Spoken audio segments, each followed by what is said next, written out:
Let's discuss. You ever notice how Thanksgiving brings out two things at the same time? Number one, gratitude. But number two, questions you never asked for. It's like the moment you sit down with that plate of dressing, macaroni and cheese, and cranberry sauce, here come the family interrogations. So, why are you still single? When are you gonna get married? Have you heard back from that interview? You still doing that YouTube thing? Or you got a real job yet? And you're sitting there like, Lord, give me strength. Thanksgiving is supposed to be about gratitude, unity, and love. But for many of us, it turns into pressure, comparison, or somebody bringing up your past like it's a holiday tradition. And the thing about family is they love you, but sometimes they don't know how to love you the right way. Here's where the Bible speaks loud. Proverbs 15 verse 1 says, "A soft answer turns away wrath." Meaning you don't have to match anybody's energy. You don't have to clap back. You don't have to defend your entire life at the dinner table like it's a press conference. Sometimes peace is more powerful than proving you're right. And then there's Philippians 4 verse 7. "The peace of God, which surpasses all understanding, will guard your hearts and your minds."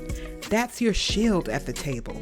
That's your protection when auntie brings up your ex, or uncle starts talking politics, or somebody questions your goals, your calling, or your pace. God's peace lets you breathe, smile, and stay grounded. See, family pressure doesn't define you. Their expectations are not God's instructions. Their timeline is not God's timing. And just because they don't understand your dreams doesn't mean your dreams are invalid. Even Jesus dealt with family pressure. In John 7, his own brothers doubted his calling.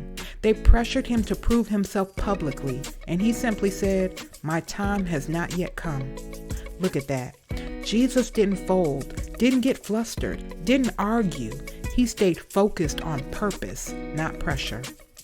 So this Thanksgiving, walk in there knowing you don't owe anybody any explanation for where you are in your journey. You don't need validation from people who didn't hear God's voice when He spoke to you. What you do need is grace, patience, and boundaries. If the conversation gets heavy, shift it. If someone disrespects you, step back. If they expect more from you than you can give, breathe and remember, you are responsible for your peace, not their opinions. Thanksgiving is about gratitude, not guilt trips. Love your family, but protect your spirit. Be thankful for them, but don't let them push you out of alignment with God's calling. And most importantly, remember Galatians 1 verse 10. Am I seeking the approval of man or of God? Because at the end of the day, pleasing God will take you further than pleasing people ever could. So walk into that dinner with peace, walk out with purpose, and let God handle the rest.